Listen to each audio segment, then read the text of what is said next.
आजादी के उत्सव की उमंग पूरे देश में देखी जा रही है। 15 अगस्त बिल्कुल नजदीक है और ऐसे में आजादी के जश्न की तैयारियों के बीच दिल्ली से लेकर कश्मीर तक तिरंगे की शान में कहीं बाइक रैली तो कहीं मेरी माटी मेरा देश कैंपेन चलाया जा रहा है। जहां राजधानी दिल्ली में आयोजित तिरंगा बाइक रैली में बड़ी संख्या में युवाओं ने हिस्सा लिया तो महिलाओं की भी अच्छी खासी तादाद इस इवेंट में नजर आई। आजादी के जश्न से जुड़े इस आयोजन का मकसद हर घर तिरंगा लहराना है।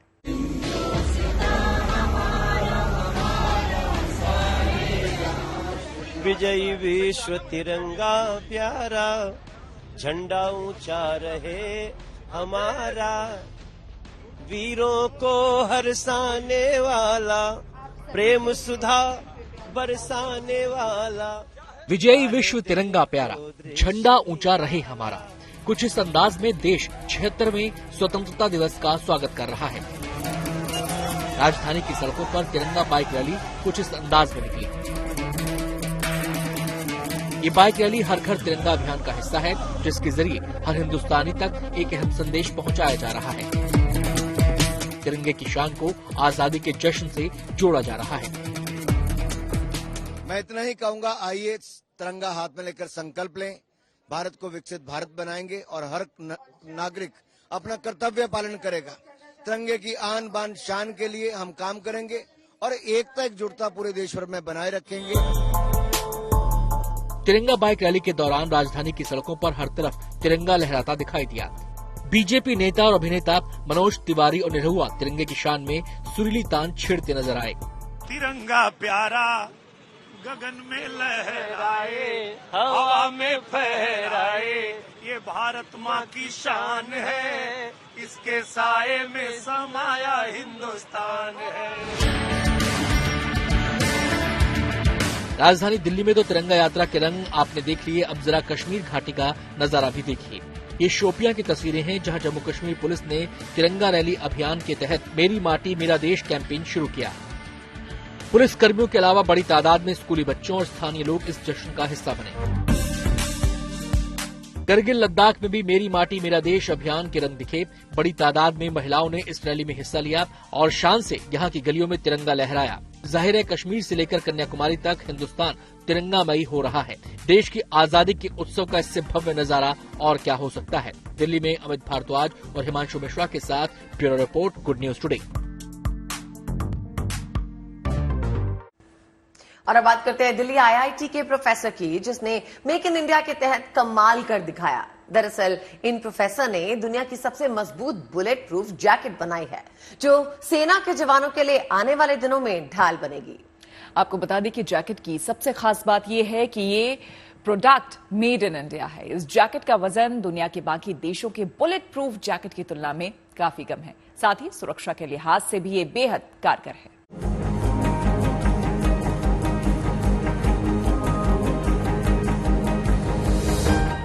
दिल्ली आईआईटी का कमाल, सेना के लिए बनाई अभेद ढाल। तस्वीरों में दिख रही ये bullet proof jacket made in India है। आधुनिक तकनीक से तैयार ये जैकेट दुनिया की सबसे मजबूत बुलेट प्रूफ जैकेट है, जिसे दिल्ली आईआईटी के प्रोफेसर नरेश भटनागर ने 15 सालों की कड़ी मेहनत के बाद तैयार किया है। इस made in India bullet proof jacket की खासियत है कि स्नाइपर गन की 6 गोलियों का इस जैकेट पर कोई असर नहीं होगा। इस बुलेट प्रूफ जैकेट को BS5 मानक के आधार पर बनाया जा रहा था, लेकिन जब इसका परीक्षण किया गया तब ये जैकेट BS6 के मानकों पर खरी उतरी।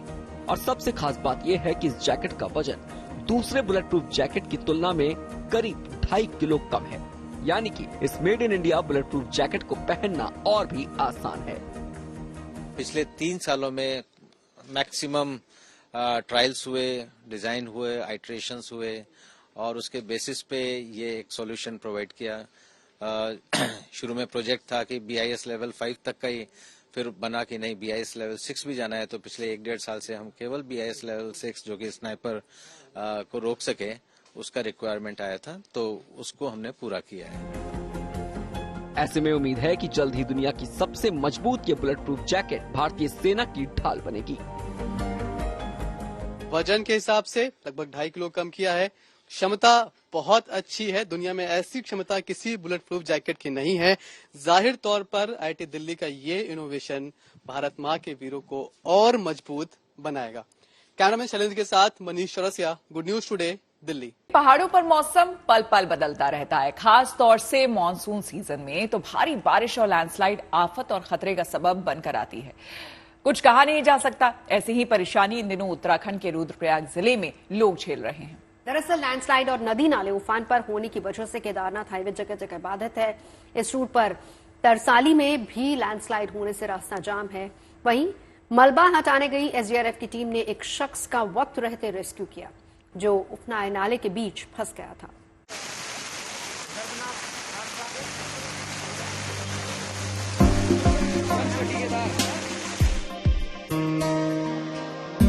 उत्तराखंड के कई इलाकों में इन दिनों भारी बारिश हो रही है, जिससे लैंडस्लाइड की घटनाएं भी बढ़ गई हैं। जगह जगह रास्ते जाम हैं, नदी नाले उफान पर हैं। रुद्रप्रयाग की ऐसी ही एक तस्वीर आप यहां देख रहे हैं। मौसम खराब है, नदी नाले उफनाए हुए हैं। लैंडस्लाइड की वजह से केदारनाथ हाईवे जगह जगह बाधित है, जिसको दुरुस्त करने का काम जारी भी है। ऐसे में उफनाए नदी नालों को खुद के दम पर पार करने की हिम्मत करना मानो जान जोखिम में डालना है।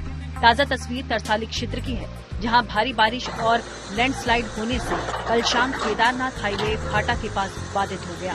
हाईवे का 60 मीटर हिस्सा पूरी तरह से टूट गया, जिसका मलबा SDRF की टीम JCB की मदद से हटा रही थी। इसी बीच एक शख्स नदी की दो धाराओं के बीच फंसा दिखा, जिसे मदद की आस थी। उसके बाद शुरू हुआ SDRF का रेस्क्यू का काम। रोप और लाइफ जैकेट की मदद से इस शख्स को पानी के सैलाब के बीच से सकुशल निकाला गया। जान जोखिम वाले हालात से निकलकर हरीश नाम के शख्स ने बताया कि वो केदारनाथ धाम से पैदल रास्ते वापस आ रहा था। बीच में हाईवे पर लैंडस्लाइड देख उसने शॉर्टकट अपनाने की कोशिश की। नदी किनारे होते हुए वो गुप्तकाशी की तरफ जा रहा था, लेकिन इसी दौरान पास बह रहे गदेरे यानी नाले में आए सैलाब के बीच वो फंस गया। फिलहाल राज्य के कई इलाकों में मौसम खराब है, बारिश हो रही है, कई रास्ते बंद पड़े हैं। हालांकि प्रशासन किसी भी हालात से निपटने के लिए तैयार है, मगर साथ ही लोगों से भी अपील कर रहा है कि बेवजह घर से बाहर न निकलें और अगर निकले भी हैं तो सावधानी जरूर बरतें। रुद्रप्रयाग से प्रवीण सेमवाल के साथ bureau report, good news today. UP में अब अपराधियों की खैर नहीं, शहर शहर गांव गांव चप्पे चप्पे पर अब तीसरी आंख का पहरा रहेगा। और यूपी में इन दिनों ऑपरेशन दृष्टि अभियान चलाया जा रहा है। इसके लिए कैसे अपराध पर लगाम लगाई जा सकेगी, विस्तार से जानिए इस रिपोर्ट में। हर चौक चौराहे पर रहेगी पैनी नजर, चप्पे चप्पे पर रहेगी पुलिस की निगाह, क्योंकि अब हर तरफ बिछाया जा रहा है CCTV कैमरों का जाल। ये तस्वीरें उत्तर प्रदेश के चंदौली की हैं। यहाँ ऑपरेशन दृष्टि के तहत यूपी पुलिस की ओर से शहर से लेकर गांवों तक, मुख्य सड़क और चौराहों से लेकर गली कूचों तक जगह जगह CCTV कैमरे लगाए जा रहे हैं। इसका मकसद यही है कि इलाके में अपराध पर काबू पाया जा सके। जो पुराने CCTV कैमरे स्थापित हैं, उनकी डिटेल्स संकलित करके और पुलिस रिकॉर्ड के लिए रखी जा रही हैं। इसका उद्देश्य ये है कि अपराध और कानून व्यवस्था की स्थिति में ये जो CCTV कैमरे हैं, इनका उपयोग किया जा सके, ताकि हम लोग जनता और समाज को और सुरक्षित बना सकें। ये CCTV कैमरे जगह जगह बनी पुलिस चौकियों और नियंत्रण कक्ष से जोड़े गए हैं, जहां लगातार इनकी मॉनिटरिंग की जा रही है। चंदौली में पुलिस ने लोगों से सार्वजनिक जगहों के साथ साथ निजी भवनों और प्रतिष्ठानों पर भी CCTV कैमरे लगाने की अपील की है, ताकि अपराधों पर लगाम कसने में मदद मिले। बता दें कि इन दिनों पूरे उत्तर प्रदेश में ऑपरेशन दृष्टि के नाम से CCTV कैमरे लगाने का ये अभियान चलाया जा रहा है और हर थाने और पुलिस बूथ को भी CCTV कैमरे से लैस किया जा रहा है, ताकि अपराधियों पर हर पल नजर बनी रहे, उनकी पहचान की जा सके और उन पर शिकंजा कसने के लिए तेजी से कार्रवाई की जा सके। Uday Gupta, Chandauli, good news today. और अब बात करते हैं आज के एयर इंडिया की। आपको दिखाते हैं नए लुक में एयर इंडिया कैसा दिखाई दे रहा है। दरअसल एयर इंडिया ने नया लोगो लॉन्च कर दिया है। जी हां, टाटा के हाथों में वापस आने के बाद से एयर इंडिया को सजाने संवारने पर विशेष जोर दिया जा रहा है और इसी के तहत एयर इंडिया ने अपनी रीब्रांडिंग करते हुए नया लोगो लॉन्च किया है। इस नए लोगो में क्या है खास, देखिए इस रिपोर्ट में। We are inspired by what can be to fly higher and higher. Air India. नए अवतार में आया एयर इंडिया। एयर इंडिया ने लॉन्च किया नया लोगो। बोल्ड, कॉन्फिडेंट और नए विजन को दिखाता है ये नया लोगो। एयर इंडिया अब नए लोगो, ब्रांड और पहचान के साथ आसमान में उड़ान भरेगी। एयर इंडिया का नया लोगो द विस्टा लोगो के सामने आ गया। नए विमान के रंग रूप और डिजाइन में गहरे लाल, बैगनी और सुनहरे रंग की हाईलाइट के साथ साथ चक्र से प्रेरित पैटर्न को भी शामिल किया गया है। नई ब्रांड पहचान को फ्यूचर ब्रांड कंपनी के साथ साझेदारी में डिजाइन किया गया है। The Vista signified by that historically used window, the golden window, limitless possibilities, progressiveness, confidence, and all of that. We have been at work during the last 15 months or so on this journey. जनवरी 2022 में Tata sons ने air India का अधिग्रहण किया था, जिसके बाद से airlines की रीब्रांडिंग पर फोकस किया जा रहा है। मकसद बिल्कुल साफ है, बेहतरीन कस्टमर सर्विस, एक्सपीरियंस और सर्विस के जरिए लोगों के दिलों में जगह बनाना। It is a total and complete transformation of Air India. It is not just a changing of the brand. Now, of course, this takes time. As Mr. Chandrasekharan said, it is a big project. There are a lot of moving parts, but we're absolutely committed to the transformation of Air India. We're investing a lot of money, a lot of time, a lot of passion. There are more than 20,000 Air Indians hard at work in this transformation, and we're absolutely committed to make it successful. Please bear with us as we go through this process. If we could do it faster, we would, but we're doing it absolutely as fast as possible. Thank you very much, everyone, for your time.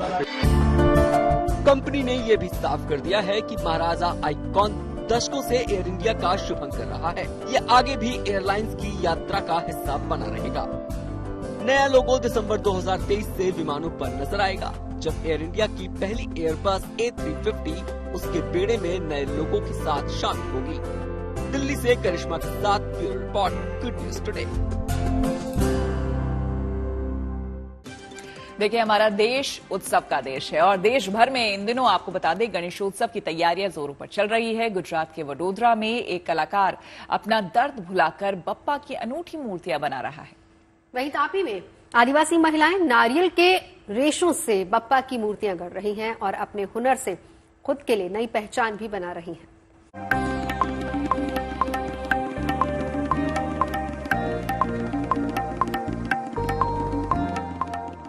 भक्ति, विश्वास और लगन के साथ जब एक कलाकार का हुनर मिल जाता है तो मिट्टी से मानो खुद बप्पा प्रकट हो जाते हैं और भक्तों के जीवन का उत्सव का हिस्सा बन जाते हैं। इस वक्त ये कलाकार भी ऐसी ही कोशिश में जुटा है। वडोदरा के रहने वाले 32 साल के इस मूर्तिकार का नाम है तुषार सावंत। ये दिव्यांग बप्पा की ऐसी मूर्तियां गढ़ता है जिन्हें देख भक्त खुशी से झूम उठते हैं।